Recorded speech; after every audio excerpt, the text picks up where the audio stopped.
प्यारे विद्यार्थियों नमस्कार। आज हम देवदारू निबंध के द्वितीय अध्याय में इसकी व्याख्या की शुरुआत करेंगे। देवदारू निबंध आचार्य हजारी प्रसाद द्विवेदी द्वारा रचित है और उन्होंने इस निबंध में मुख्य रूप से इस देवदारू वृक्ष के बहाने के परिप्रेक्ष्य में भारतीय समाज की संस्कृति, भारत की प्राचीन ऐतिहासिक गौरव गाथा का चित्रण उन्होंने किया है। भारत के धर्म का, दर्शन का, सांख्यिकी का, भारत के प्रत्येक उस वैभव का जो कि गर्त में छुपा हुआ है, वो आचार्य जी इस देवदारू वृक्ष के साथ उसकी समानता असमानता को बताते हुए देवदारू निबंध की विशेषताओं को बताते हैं। चलिए हम आगे के कुछ गद्यांशों की व्याख्या करते हैं। तो हमने 4-5 गद्यांश पहले पढ़ लिए थे। आज हम अगला गद्यांश पढ़ेंगे। हाँ, हमने कल ये पढ़ा था गद्यांश, अगर यह न होता तो शिव का तांडव बेमेल चौकड़ी और लष्टम पष्टम उछल कूद के सिवा कुछ न होता। जब हम बात कर रहे थे कि जो शिव का तांडव है, यदि उसके अंदर कोई छंद नहीं होता, उसमें कोई लय नहीं होती, कोई ताल नहीं होती, तो वो ऐसा ही धमा चौकड़ी ऐसे ही उधम मचाने वाला होता, व्यर्थ का ही होता। लेकिन जो तांडव का महत्व था वो आनंदोन्मुखी एकाग्रता में होता है। समाधि भी एकाग्रता चाहती है। ये हमने पढ़ा था कि जो तांडव है वो मनुष्य की जो बाहरी प्रकृति है, जो बाहरी रूपरेखा है, जो बाहरी जड़ता है, उसका जो समाप्त न होने वाला आकर्षण है, उसको नष्ट करने का जो उल्लास है, वो तांडव है। जबकि समाधि हमने पढ़ी थी, समाधि जो हमारी अंतः प्रकृति है, जो हमारा अंतःकरण है, जो हमारा मन है, जो हमारी मनोदशा के असीमित फैलाव को, असंयत फिंकाव मतलब असीमित फैलाव को नियंत्रण में रखता है, अपने आसपास रखता है, उसके ऊपर अपना नियंत्रण रखता है। और जो देवदारू जिसकी लेखक जिस देवदारू के बारे में चर्चा कर रहे हैं, वह पहले प्रकार के उल्लास को सूचित करता है। अर्थात जो देवदारू का वृक्ष है वो हमारी जो बाह्य प्रकृति है, जो बाहरी जड़ता है, उसके आकर्षण को नष्ट करता है। जबकि जो जो जो शिव है, महादेव है, उसका बिना हवा के अकंपनीय जो उसकी ज्वाला है, जो उसकी अग्नि जो प्रज्वलित हो रही है, वो ऊर्ध्वगामी है, वो हमेशा ही ऊपर की तरफ उठती है। वो दूसरे प्रकार की हमारी जो क्रिया है, दूसरे प्रकार की, अर्थात हमारे अंतःकरण को वो नियंत्रित करता है। तो इस प्रकार से दोनों में एक ही छंद है, एक ही लय है। दोनों का कार्य, एक का बाहरी प्रकृति को नियंत्रण में रखना, जबकि दूसरा जो तांडव है, जो शिव के अंदर जो ज्योति जल रही है, जो बिना हवा के भी अकंपनीय है, बिना हवा के अकंपनीय, तो वो हमारी अंतः प्रकृति को, हमारे अंतःकरण को, हमारी मनोदशा को वश में करता है, नियंत्रण में रखता है। हमने ये पढ़ा था कल। आज जब हम पढ़ रहे हैं, हमारा अगला गद्यांश क्या है कि देवदारू के नीचे समाधिस्थ महादेव तुक मिल रहा है। शानदार तुक। कौन कहता है कि कालिदास ने तुक मिलाने की परवाह नहीं की। जो तुक मिला रहे कि जिस प्रकार से जो देवदारू का वृक्ष है वो पहले प्रकार का था। किस प्रकार का? जो हमारी बाह्य प्रकृति को, हमारे बाह्य आचरण को, हमारी बाह्य जड़ता को जो नियंत्रण में रखता है। जबकि जो तांडव है और जो शिव का जो बिना हवा के अकंपनीय है, जो उसके अंदर ज्योति प्रज्वलित हो रही है, जो हमेशा ही ऊपर की ओर बढ़ रही है, ऊपर की ओर चलती है, वो हमारे अंतःकरण को नियंत्रण में रखती है। तो जिस देवदारू वृक्ष के नीचे जो देव है, जो शिव है, वो समाधि लगा कर बैठे हुए हैं, वो वहाँ पर तुक मिल रहा है दोनों का, देवदार का और देवदार वृक्ष का और महादेव की समाधि का, दोनों का बहुत ही शानदार, बहुत ही महत्वपूर्ण, सुंदर और वैभव से युक्त उनका दोनों का सामंजस्य हो रहा है, तालमेल हो रहा है और उनका तुक मिल रहा है।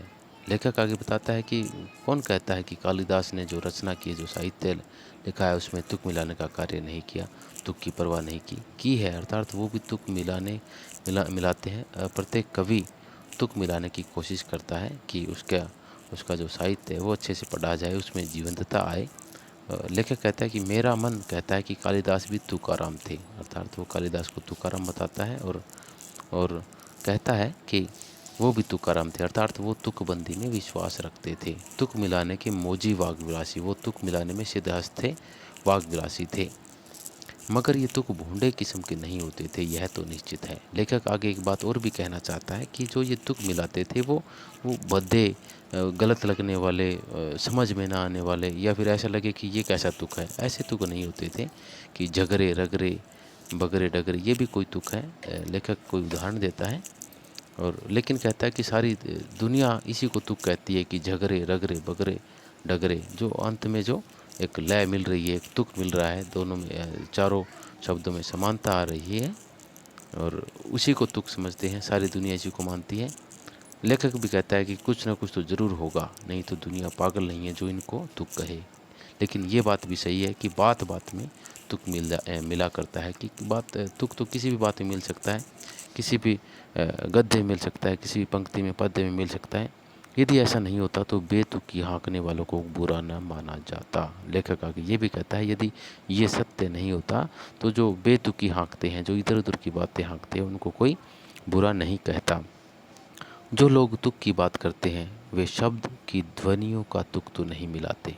लेखक कहता है कि जो लोग तुक की बात करते हैं, जो जो सामंजस्य की बात करते हैं, जो समानताओं की बात करते हैं, तुक मिलाते हैं एक दूसरे का, वे अर्थों का तुक मिला देते हैं, लेकिन वे शब्द की जो ध्वनि, शब्द में से जो ध्वनि निकलती है, जिस ध्वनि से वो शब्द पहचाना जाता है, उसका तुक नहीं मिलाते।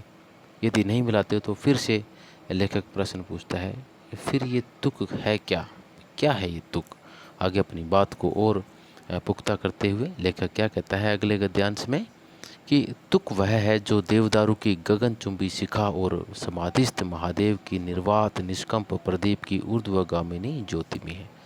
आगे लेखक कहता है कि तुक वह है जो जो देवदारू जो वृक्ष है उसकी गगन को छूने वाली, गगन को चूमने वाली जो शिखा है, जो उसकी ऊंचाई वाली चोटी है वो, और जो समाधि में लीन जो महादेव है उनकी निर्वात निष्कंप, निर्वात मतलब बिना वायु के, अकंपनीय जो उनकी ज्वाला, जो ज्योति जल रही है, जो कि ऊर्ध्वगामी ज्योति में है, अर्थात जो हमेशा ही ऊपर की ओर उठ रही है। इन दोनों में, देवदारू की ऊंची उठने वाली गगन को छूने वाली चोटी में और महादेव जो कि समाधि लगाए हुए बैठे हैं, उनके अंदर से जो ज्योति हमेशा ही ऊपर की ओर उठ रही है, इन दोनों में तुक का मिलान करता है, तुक बताता है लेखक। लेखक कहता है कि अर्थात तुक अर्थ में रहता है, कि इन दोनों का जो अर्थ हमने किया उसमें हमने तुक प्राप्त किया, उसी को तुक कहा जाता है। अर्थात तुक अर्थ में ही मिलता है।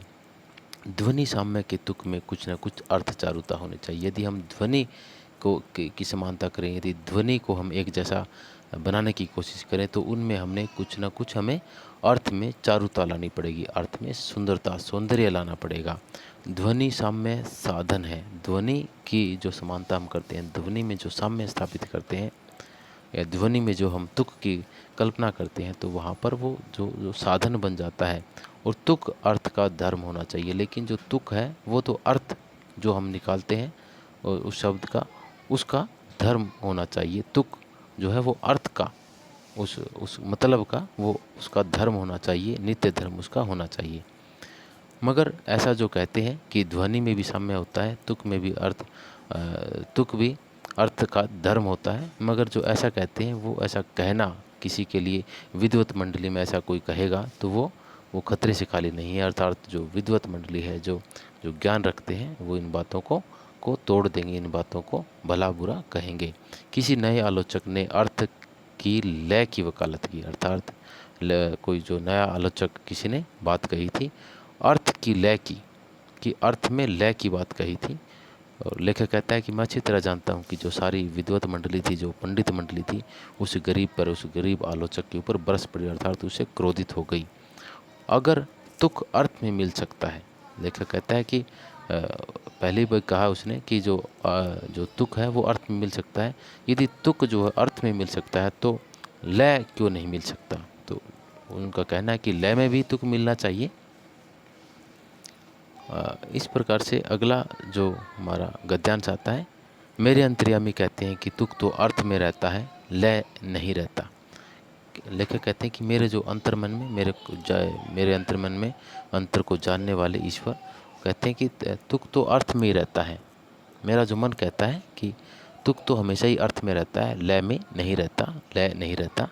बहुत से लोग अंतर की आवाज़ को आंखें मूंद कर मान लेते हैं, मैं नहीं मानता। लेखक कहता है कि लगभग काफ़ी लोग अपने मन की बात को यूं ही आंख बंद करके मान लेते हैं, उसको सच मान लेते हैं। लेकिन लेखक कहता है कि जब तक मैं इसकी जांच पड़ताल नहीं कर लेता अपने विवेक से, मैं इसको तब तक नहीं मानता कि तुक अर्थ में ही होता है, लय में नहीं होता।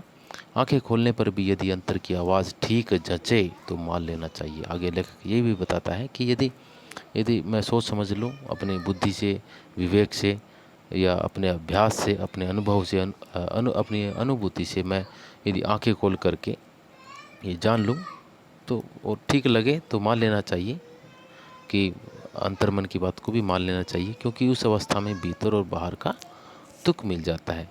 क्योंकि वो जब हम मानते हैं, जब हमें पक्का विश्वास हो जाता है कि सही बात है, तो उसमें मान लेना चाहिए मन की बातों को, क्योंकि उस समय पर हमारे आंतरिक मन का और बाहरी स्थिति का दोनों में सामंजस्य हो जाता है, तुक मिल जाता है। शिव जी ने अंतर और बाहर का तुक मिलाने के लिए ही देवदारू को चुना है। और आगे लेखक कहते हैं कि जो महादेव है, शिव है, उन्होंने अपने अंतर्मन का और बाहरी भाव भंगिमाओं का के तुक को मिलाने के लिए, तालमेल करने के लिए ही इस देवदारू के वृक्ष को चुना है। कुछ ना कुछ साम्यता इसमें देखी है। अंतर्यामी भी बहिर्यामी के साथ ताल मिलाते रहे तो यही उचित है। लेखक ये भी बताता है कि जो अंतर्यामी है, जो अंतर की बात जानने वाला है, ईश्वर है, वो यदि बहिर्यामी बाहर वाले के साथ यदि वो अपना उचित तालमेल बना लेगा, अपना उचित ताल बना लेगा, सामंजस्य स्थापित कर लेगा, समन्वय कर लेगा, तो ये अच्छी बात होगी। महादेव ने आंखें मूंद ली थी, देवदारू ने आंखें खोल ली थी। जब महादेव ने शिव जी ने जब वहाँ पर साधना कर रहे थे, साधना अवस्था में बैठे थे, ध्यान में लीन थे, मगन थे, तो उन्होंने अपनी आंखें बंद कर ली थी और जो देवदारू है वो उसको देख रहा था, उसने अपनी आंखें खोल रखी थी। लेकिन महादेव ने जब आंख खोल दी तो तुक बिगड़ गया। क्या हुआ कि महादेव समाधि लगाए हुए बैठे हैं, अपनी आंखें बंद करके बैठे हुए हैं, ध्यान में लीन हैं, जबकि जबकि जो देवदारू का वृक्ष है वो उसको देख रहा है, उसने अपनी आंखें खोली हुई है। लेकिन जब महादेव ने आंखें खोल दी तो सारा तुक बिगड़ गया, मतलब जो तालमेल था वो बिगड़ गया और जो छंद था वो भंग हो गया। समाधि के रूप में जो बैठे थे वो बिल्कुल अस्त व्यस्त हो गया। त्रिलोक्य को मद विवल करने वाला देवता भस्म हो गया। जो इस त्रिलोक को, तीनों लोकों को जो मस्त कर देने वाला था, विवल कर देने वाला था, अपने मद में व्याकुल कर देने वाला था, नशे में व्याकुल कर देने वाला था, वो देवता भस्म हो गया। उसका फूलों का तुनीर जो था, तरकस था, जिसमें जिसमें वो अपने जो फूलों का बाण रखते हैं, अर्थात यहाँ पर कामदेव की बातें हो रही है। थोड़ा सा बता देता हूँ इसके बारे में कि जब महादेव ने आंखें खोली तो कामदेव जो है वो भस्म हो जाता है। इसके पीछे भी एक पौराणिक कथा चलती है कि कामदेव को भस्म किसने किया था। उस समय पर कोई राक्षस था जो कि इन सभी देवताओं के ऊपर भारी पड़ रहा था।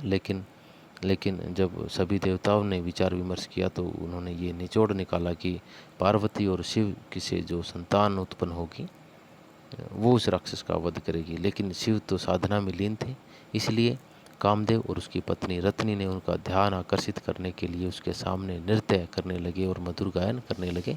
और जैसे ही शिव का ध्यान भंग हुआ, वो बहुत क्रोधित हो गए, गुस्से में हो गए और उन्होंने अपना तीसरा नेत्र खोल दिया और खोलते ही कामदेव भस्म हो गया। और बाद में वो पार्वती से मिले और उनके साथ ही विवाह हुआ और कामदेव का भी पुनर्जन्म अगले काफ़ी जन्मों में हुआ। इस प्रकार से कामदेव को भस्म होते हुए यहाँ पर दिखाया गया है। जो उसका फूलों का तुनीर था, जो अपने जो तरकस होता है जिसमें बाण रखते हैं, उसमें फूलों के बाण होते थे, कामदेव के पास में प्रेम के बाण होते थे, वो उसका सारा जल गया। और जो रत्नों से जटित धनुष भी उनका टूट गया था, जो धनुष था जिसमें रत्न जड़े हुए थे बेशकीमती, वो भी टूट गया। सब कुछ गड़बड़ हो गया, अर्थात उनके अंदर तालमेल नहीं बना। जैसे ही महादेव ने अपनी आंखें खोली, वो सारा क्रोध के कारण कामदेव वहाँ पर भस्म हो जाता है। इस प्रकार से ये व्याख्या होती है। विशेष में भी आप लिख सकते हो, भाषा सरल है, सहज है, लेकिन इसमें संस्कृत निष्ठ शब्दावली के कारण थोड़ी सी दुरूहता भी आ जाती है। शिवजी और देवदारू के रूप में समानता इसमें दिखाई गई है। इसमें महादेव के तीसरा नेत्र खोल करके कामदेव को भस्म करने की बात भी यहाँ पर